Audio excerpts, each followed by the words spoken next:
first thing I would ask you, and we shooting this shit, Jay, so let's just shoot this shit. Yeah. How's Scarface, our brother, doing?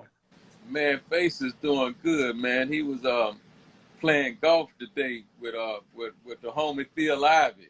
You know, Phil Ivey is Tiger Yeah, Woods' nice. You uncle, and right? Chris Gotti, Phil Ivey, you know, the normal culprits, huh? Yeah. So he was explaining to me. You know, I told him, I say, hey, man, I'm about to do an interview with the homie Fat Joe. He said, man, plug me in if y'all need to or whatnot. You know what I mean? I love Scarface, man. You know, the minute he posted the thing that he needed a kidney or something, Yeah. I reposted it fast. I told T.I., yo, if they need me for anything, 1,000,000%. Because, you know, we got to hold each other down no matter what. You know Real what I'm talk. saying? Yeah. South Texas, New York, whatever. We all black and brown people. We done did this in this industry together. Scarface, the guy who broke in the doors, you know what I'm saying, for the South. To me, the first South guys I ever listened to was the Ghetto Boys. Right. And for me, it was special because I was on the block, I was hustling, and my best friend who's not here no more, he got killed in Montana. Yeah. He had the Wrangler Jeep with the craziest sound system. And he's coming down the block. He stops the car in the middle of the block and runs to me. Yo, come here. Like he has some breaking news. He had to tell me some shit. He's my best friend ever. Yeah. And when I come, he grabs me and pulls me to the car and press play. He played My Mind's Playing Tricks on me. Yeah. And me and him start dancing. Doom, doom, doom, doom, doom, doom, doom. We start dancing around the car, middle of the street. My mind playing tricks on me. It's an ill moment in my life. Tell me about Rap A Lot, how you started it, what gave you the vision of being a boss, independent. What motivated you to get involved with the music business? Yeah. You know, for some reason I remember that name, Tony Montana, man. You know, that name like You know, it rings was some bells Scarface, for but some you know, reason. my brother had it in the streets like that. Yeah, you know, I remember that name like a little deeper than, you know what I mean, what Yeah, I'm yeah, like remembering though. But yeah, okay. yeah. Yeah. You know what I mean? I got his name tatted on my arm and all that. That's the only tattoo I got in memory of Tony. Right. Yeah, he was like that in the streets, you know? Yeah. And you know, when you're in the streets, you paranoid. You don't know if your own friend gonna kill you. You don't know if the fed's gonna knock you. You know, that song is Yeah. like a dream come What, true. what a life. What a life. You know what I mean? What a life, right? Yeah, what They a think life. it's easy. Yeah. But my When you journey, came in the man, you game, know, my journey, Joe, you know, my brother, man, his name was Sir Rap A Lot. And he was a rapper. You know, he used to rap in my ear all day while I was hustling. And, you know, I kind of got tired in rapping in my ear. I'm like, man, why don't you let me support you, you know what I mean, with what you love to do, because you rapping in my ear all day, every day.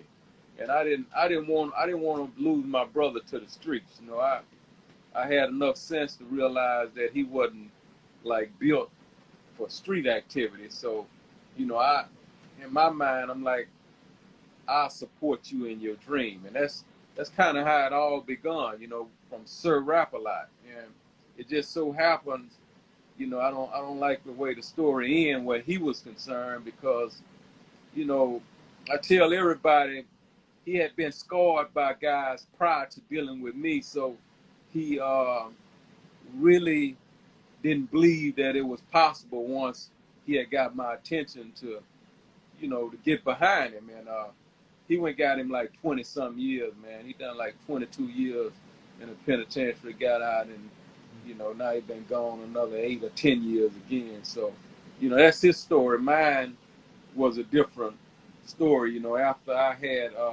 had opportunity to peep the game, you know, I realized in my mind at the time, before it was like really popular,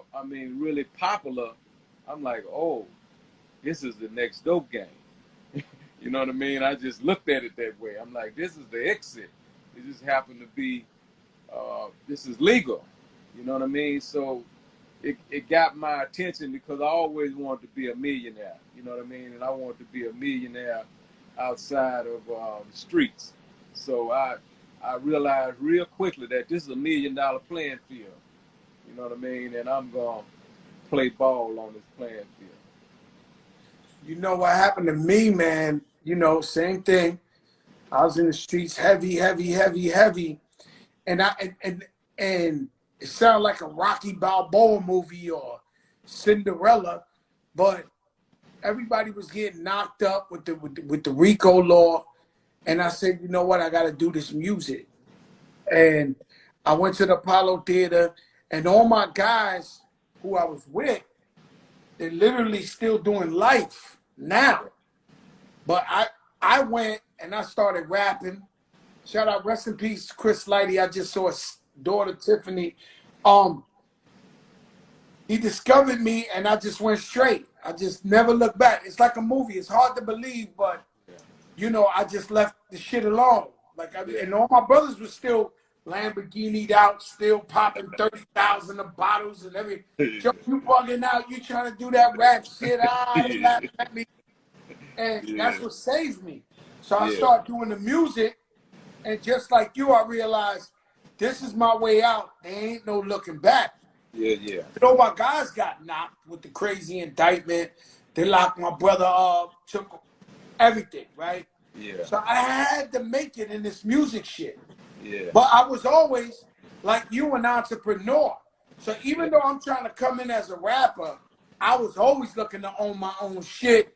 Always looking to put other brothers and sisters on and take our shit another level and be a boss. Right. You know, and everybody's not a leader. Yeah. You know, and I know you coming from the streets and being such a real guy, you was under so much scrutiny. You know, it's the gift and the curse. Yo, go to Texas, you better call Jay Prince. He's the realest motherfucker out there. At the same time, they're telling the feds, you go to Texas, nigga, they better call Jay Prince. You hot as hell. That's true. That's true. So I know you had some run-ins with the law.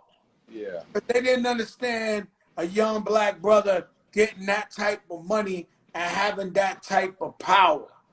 Yeah. So what are some of the things that came with the success that you had to deal with that most people wouldn't know? Yeah. Well, I give them a little more credit than a lot of people give them. I think they knew who I was and who I was becoming before I totally knew. You know what I mean? They understood that my mind was dangerous, and they was conspiring to destroy, you know, my mind, my thoughts before they came to full brutality. You know what I mean? They knew. They like, this is a dangerous nigga. He know how to think above and beyond most. You know what I mean? And these kind, before they plant seeds and inspiring others to become, you know what I mean, like-minded, then let's kill it. So, you know, I believe with all my heart, their objective was to kill me because they put a hitman on me that had from 8 to 10 bodies. You know what I mean? So that's a track record to so they deliberately caused the beef between you and a motherfucking a dangerous motherfucker is what you saying? Well, I don't know if you call it a beef, but they hired him, a special guy, to put on me. You know what I mean? To put an end to me. You know what I mean? That was his job. So he wasn't successful at his job, but that was his job. You know, Jay, I never trust nobody, and fuck it, we two of the realest alive. Let's keep it a buck, right? And we've been playing this shit out right. So, I never talked like this before, but you know, with me, they're really mad I got away, and all my brothers got locked up, and once they got into shaking up the suckers around the hood and all that, they realized, holy shit, this motherfucker was knee deep in the shit, and he got away, and he rapping. And when they figure out I'm rapping, I'm getting more and more famous and getting bigger and bigger. So it's almost like Moby Dick. So they had, to say a hard on is an understatement, right? And so, you know and I know, and a lot of people, if y'all want to soak up game, a major way for them to catch you is you talking reckless on the phone. Oh, yeah. Or you talking to people you might trust. Yeah. Right? And so, with me, around the time all my guys got locked up and I knew they was trying to get me, they sent people to make me, to pretty much entrap me. So one time, there's this guy, he's getting all the money in the world. This is crazy. I never said this before, but fuck it, Jay Prince. Me and you, we're going to do a legendary one for the people, right? Let's do it. So they give me, I don't know this guy, but I know this guy, right? So you know how you got the guy with the 8 murders? This guy getting all the money, he killing everybody. You know, if you're not paranoid like me, you know, you would trust this. This is the guy you would trust. He's knee deep in all the bullshit. You know, they get money, they smoking shit. So he says, yo, I want to speak to Joe. So I go to speak to the guy. He says, listen, all the drugs and money, hide it. The feds are watching you. All the drugs and guns, hide it. I said, what drugs and guns? I'm a rapper.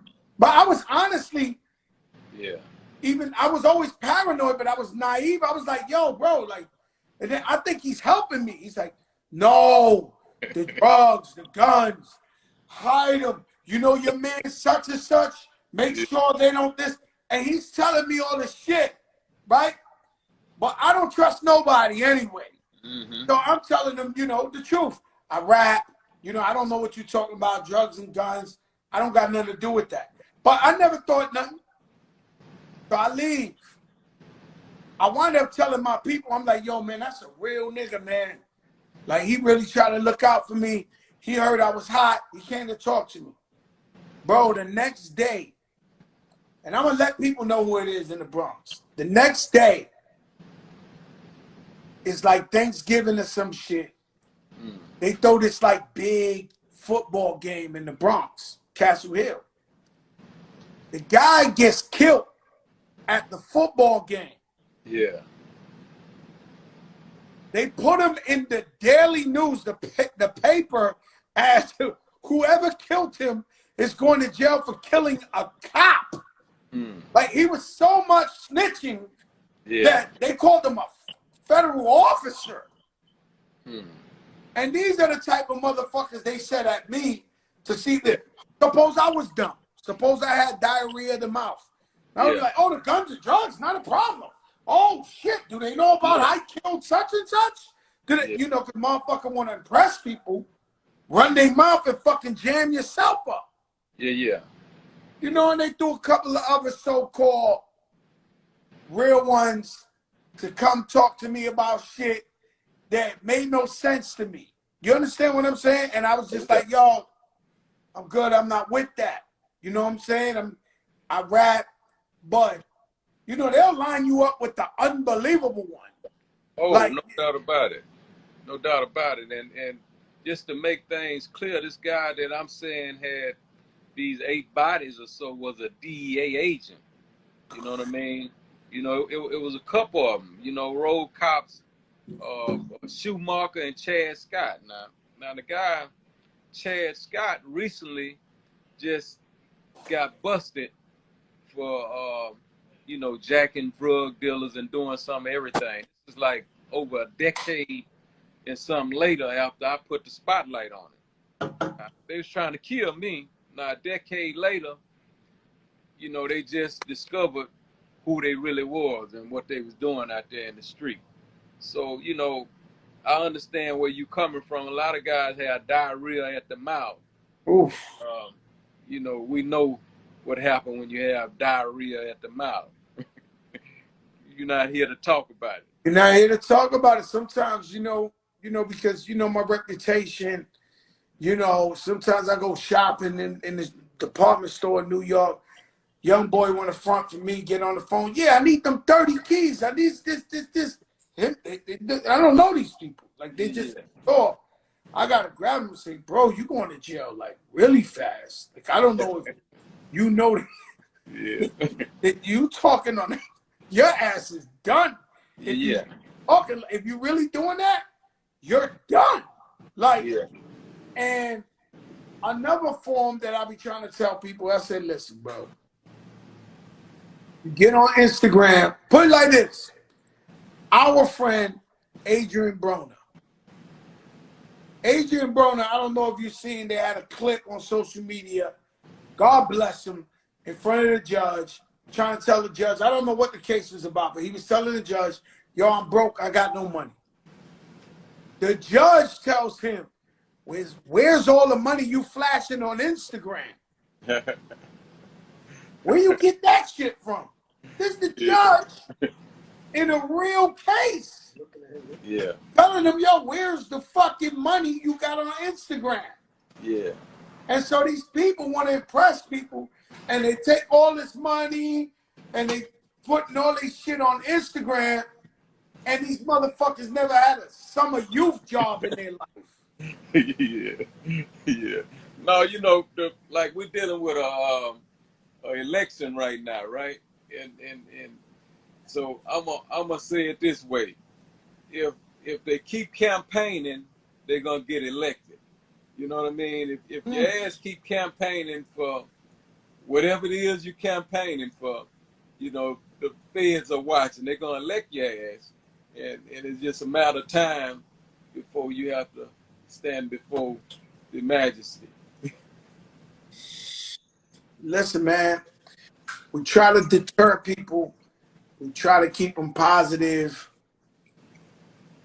That's why we tell their stories. We want no smoke with them, but it's just the truth, and maybe somebody needs to hear this out there. That's why we talk about shit like this.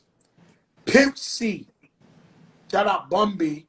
Yeah. Pimp C. Tell me about Pimp C. Pimp C was a homie, a real unique, creative individual, as you already know. You know what I mean? I love him with all of my heart. And, he reminded me of a Southern Tupac, right? Every time I think about him, I think about, the visits he and I had when he was locked up, and the different goals and plans that we made, upon his arrival or coming home. And one of the main subject matters was to not get in bondage with, that drug thing. You know what I mean? Because, Pimp was a real individual. Like, he didn't fake and bullshit about things that may have caused him to be where he was. And it was important in our conversations we had to not allow that to ever be a crutch where he was concerned anymore. And that particular thing that we talked about, he kept his word. That wasn't a crutch. You know what I mean? And that was powder. I don't believe to this day that he ever broke his word to me where that was concerned. Now, I don't like the ending, and everybody that loved Pimp didn't like the ending of what took place and how he left. But ain't much we can do about it. You know what I mean? We have to accept the things. We can't change what we can, and have the wisdom to know the difference. And it's interesting, I'm talking about Pimp right now, because Bun just stepped in here, right? Nah, fuck that. Yo, Bun. Yo, don't be sneaking up on me, man. You know how I move. What's up, baby? You know how I move. You know I'm over here trying to ear hustle Dave Prince about Pimp C. You know what I'm saying? And we talking that to the right one. You walk in. Yeah, Yo, Bun, what's up with you? You good? I'm good, man. I'm in the company of legends right now, so I'm good. Come on, you a legend too. You crazy? Like, come on, bro. Don't do that to me, man. Don't be making us out like that, man. Come on, Yo, Joe. Come on. what you think? Biden gonna win or Trump, man? Like, it's shit crazy right now. It's wild, man, because I feel like no matter who wins, the damage is done to this country. You know what I'm saying? They already put us in a crazy place. It's weird because, you know, people used to get like in Texas. We don't all get along, but at least at the store, somebody will hold the door open for you if you're about to walk in. We lost that. You know what I'm saying? That's just basic decency. We get it back, though. We get it back. Yeah, I think we really need Biden to win, and we really need to just. I mean, like I told him today, just now when I started it, I'm ready to hug some white supremacists, man, to tell them, listen, bro, it's over. Let's get back to unity in this fucking country. Let's just come on, man. Let's leave this shit alone. Let's just move on. And I think that's the only way we're gonna try to heal the damage that's been done these last 4 years morally to this country. You know, and in our lifetime, we read about the shit in the 60s and shit like that, but we ain't never see it's an election. They boarding up all the stores, all the malls, you know, motherfucker running down. That's Texas too. Yeah, them motherfuckers in Texas crazy. They running down on the Biden bus in them trucks. You know the trucks got guns. Big fucking guns. It's Texas. Yeah, we all got guns though, so it'll be Everybody got a gun in ground, Texas. but it's wild right now. That shit crazy, man. Yo, Bum, I love you, Bum B. Man, I love that you came on here, but you know I'm kicking it with that Jay Prince. Subscribe for more, Now, bro. let me ask you something. Let me ask you something, bud. What how would you describe Jay Prince? You growing up in Texas, him being the king, him being the leader. Define Jay Prince to us right now on this Instagram Live. Jay Prince is the blueprint. The blueprint for how to move in the streets. He's the blueprint to how to move in the music industry. The blueprint to how to move as a businessman and as a man in general. We all take our leads from Jay. You don't have to be a musician to take your cues from what Jay Prince done in this city. You don't have to be a musician. You don't have to make beats. None of that shit. No matter what it is you're trying to do, Jay Prince, you can look at Jay Prince's life and find a way to make it happen. And that's real. There's a lot of people in Houston that owe their success to Jay Prince, and they all don't make music. Yeah, that's what it's about. I was saying it just yesterday. I love that I could go to my people's house, all my friends, and they live in mansions, and you know, I introduced them to the game. And now everybody rich, everybody living good. I come visit my man. His fucking windows is to the sky with fucking white curtains. They're on water and shit like that. And I'm like, I feel great to see their success, but also to know we started them, or at least inspired them to become like this. You know? Jay Prince. It's on you, Bo. Oh, yeah. So you the Jay Prince, and you give a lot of weight. You put a lot of weight on the shoulders of your son, Jay Prince Jr. And how do you feel about your son coming up in your footsteps after you put in all this work? And you know you're a certain way. You know what I'm saying? Yeah. And now, do you feel your son has to be a certain way as well? Well, I have 4 sons. You know what I mean? I have more than one. I have 4 sons, and you know, my objective, where all of them was concerned, is to pour all the wisdom I had in them, and whatever choice they decided to make, you know, where life was concerned, you know, I'm like 100% behind the decisions that they you know, they make and who they want to become. So I don't have like no certain demands on them to, you know, to do become anything that I want them to become. But it's important to me, you know what I mean, to be there for them as a father and a support system to just be supportive and inspirational, man. If they want to be a garbage truck driver, you know what I mean. You know that's important to me. But respect is a big thing where our family is concerned. You know what I mean. And I heard Bond speak about opening the door and losing. You know what I mean. That type of thing. That's big for individuals like us in Texas. You know what I mean? We call it Southern hospitality. So to stick to the script, you know what I mean? To stick to the script where my boys are concerned,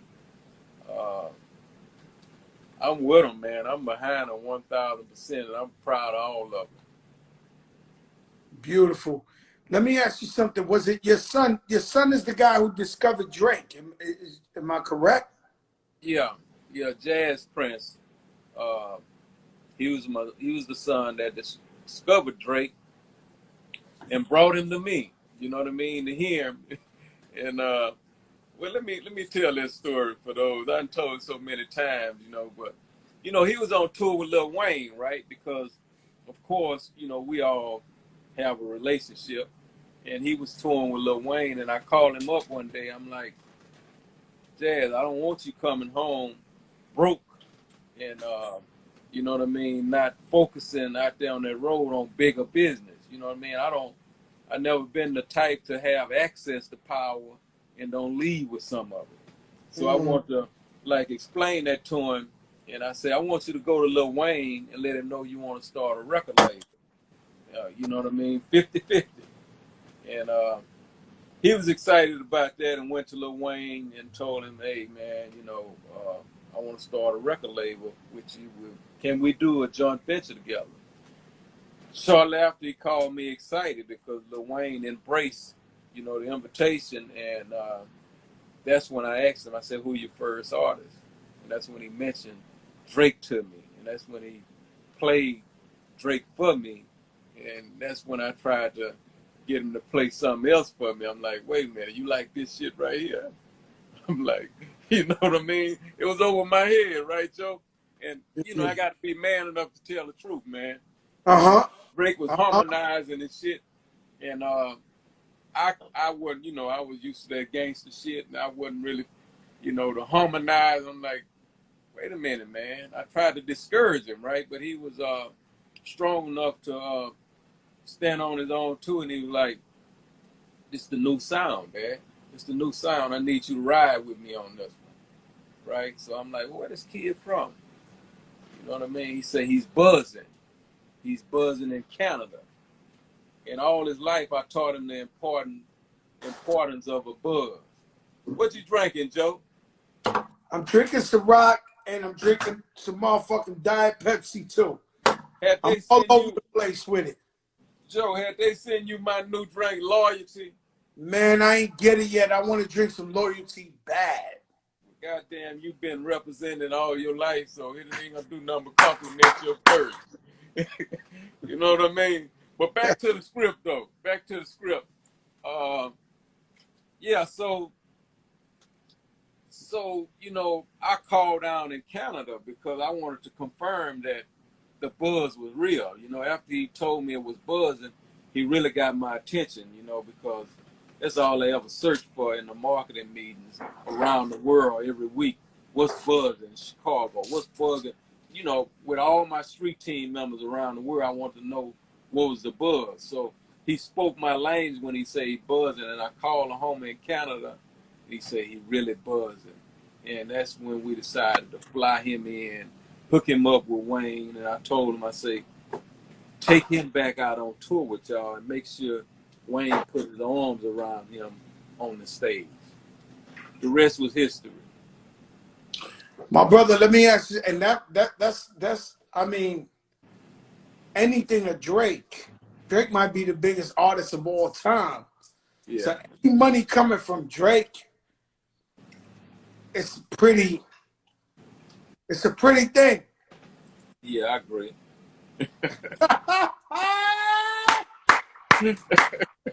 Yo, Jay, let me ask you something. Like last night, because I just feel like asking you this, and talking to you is like, you know, you got your own style, you got your Texas style, but it's almost like staring in the mirror, right? And last night I had dinner with one of our brothers, Big U from Big U? Big U was with us. Yeah. And so but Big U, me and you, we getting older, right? Y'all getting older, huh? Oh yeah, we getting older. All right, you want to get older? All right, yeah, check. We getting older, right? Yeah, that's legal. And we've been no nonsense type of guys. If you fuck with us, we're gonna give it to you. At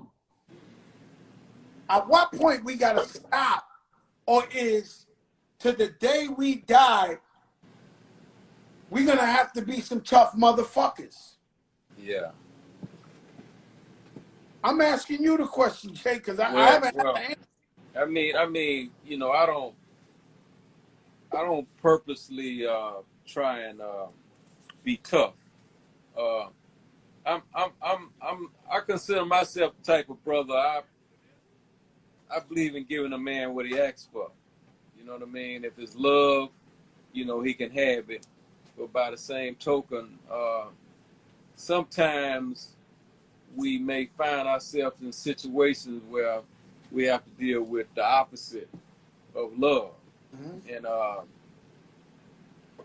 you know, me speaking for me, I can be 100, right? And I love me to the extent where, you know, I'm going to do all I can to protect me. That's the best way I could, you know what I mean? But, you know, it's a difference in, you know, being a gorilla versus, you know, being a humble, law-abiding citizen. Yeah. It's a big difference. But my what I'm trying to explain to you, Jay, is if you ask for it, we give it to you. In the bathroom, wherever the fuck, on site, it's a zero tolerance rule. And I still live by that. I'm the most peaceful guy in the world. I love everybody. I show love.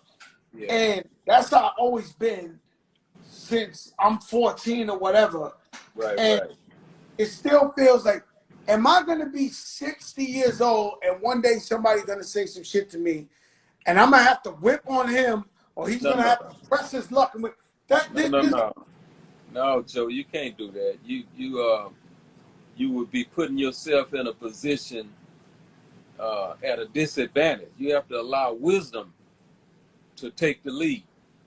You know what I mean? And when you allow wisdom to take the lead, it may not be you to deliver the message, but it's important that you be respected because you earned that right, right? Mm-hmm. You earned the right, and you're a man, and you're gonna die a man, and I wouldn't wish anything less than you being a man all the way to the end.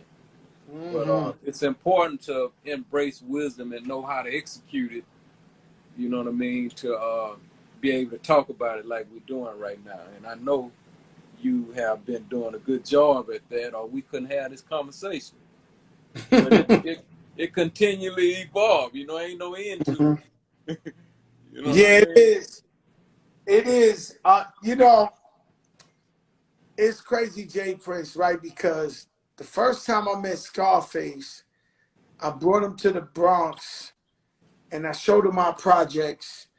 And you know, our shit is they got us all on top. And I remember Scarface like, y'all living here? He said, they got all y'all motherfuckers on top of each other. Yeah. He said, and we went strip club, ghetto ass strip club, and I remember that was the first time Scarface heard Biggie say, "Not from Houston, but I rap a lot." Yeah. And he was like, "Yo, I like that guy, Biggie Smalls. I like Notorious B.I.G."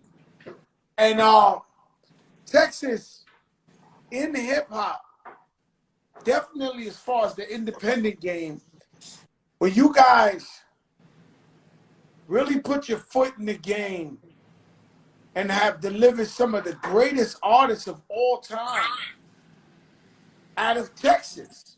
Yeah. And why is that? Because the shit seemed to skip states, right? It Yeah. like, not everywhere. No, it does though, right? Without calling states, So you would much. think Yeah. like, yeah, So why they much. never had one hot guy I blow never at really me? said So, that real. You know what I mean? No. You absolutely. It's a true thing, Joe. I mean, it's a true thing that the way you expressed it. But if the truth be told, down here in Texas, we really the one that blazed the trail where that shit was concerned, and a lot of it has to do with the. Speaking of me, the mentality that I had from being groomed so in the street until I came into the game in a state of mind where I was already paid and I had a lot of practice, right? I had a lot of practice and a lot of the lingo that the independents at the time was speaking to me. They didn't have more money than me, right? I was, I became a millionaire twice. You know what I mm-hmm, mean? If you know what I mean. So, mm-hmm. so when they was talking to me, they were talking to a paid individual, and I wasn't in the mood to like receive anything other than being in demand of everything. I didn't want no production deals. None of that made sense to me. And that's what was like down in New York with Russell and them and the guys. They was, production deals. That's the way it was. And I wasn't trying to hear that. I'm like, okay, I can do this. I got the paper to do this, right? So I wanted to and I did create a blueprint where I wanted to be in control. I wanted the whole 100, and I wanted to get a distributor their piece, and we was able to be successful with that, man, and blaze that trail that inspired so many that came after that. Who you think came after that blueprint with Master P? Tony Draper was after you? Yeah, Tony Draper, Master P, Cash Money, you know what I mean, Swisher House. It was a many of others. Actually, Luke Skywalker was right there when I was, doing my thing. You know what I mean? Because he and I, we even united on certain things. So to take nothing from Luke, he was there doing his thing as well. He was making his own fucking records. Like he had his own like printing plan. No, Uh, real talk. Yeah, no, he was there live and in living color. You know what I oh mean? no, Doing his for thing. real. I remember I used to look at Luke when I was coming in the game like a mythical figure. Like I would like come down to Miami, see him wilding, see him, and just knew that he had the shit down packed like a science. Shout out to Tone Draper. Yeah. He one of the guys taught me how to be a boss. Like, Yeah. when he did his deal with Sony, he used to come to New York a lot. Shout out Rich Kid. And I used to sit down with him Yeah. a lot and learn soak up game. And he'd be like, yo, y'all got it wrong up here. You need to do it like this and this and that. Yeah. And he taught me a lot of shit. Oh, good. I didn't know that. Yeah. Tone Draper, he's an excellent guy. Him and Rich Kid. Yeah. When it's all said and done, my brother, what would you want to be the J Prince legacy? What would you want to leave this world with? Oh man, that's heavy. Respect is a big thing with me. You know what I mean? I don't know if you had the opportunity to read my book, The Art and Science of Respect, but you know, when I put out things with the name respect and loyalty, you know, that I do that because that's like I believe that, right? That's in my heart. So when you speak of legacy and words like that, you know, I don't even know how to leave that out. You know what I mean? I can't leave that out because that's part of my character. So if one can just remember me as, you know, with that name in the mix, respect and loyalty, I'll be satisfied with that. And that's a good deal. And we ride this shit out to the casket because it ain't too many men that when they die and you walk into their funeral, you look at their casket and you just say, "This was a man. This is a fucking real one," right? And I ain't got no problem crying at a funeral. Yeah, I don't. Like, nah, I don't. One of my homies died, and I love him, and I remember the good times. I cry in that motherfucker. I don't. Yeah, men cry. Ain't nothing weak about that. As weakness, but ain't too many guys you can walk up to the casket and be like, "Yo, this guy was the real deal," right? And so that's what we all dream for. That's what we all want. Well, I know that's what I want for me. You know what I'm saying? People to come to my funeral and be like, "Yo, this guy was a real one. He wrote it out all the way." Yeah. Because unfortunate people done did 3/4 of their life real, and done fucked it all up in the last quarter.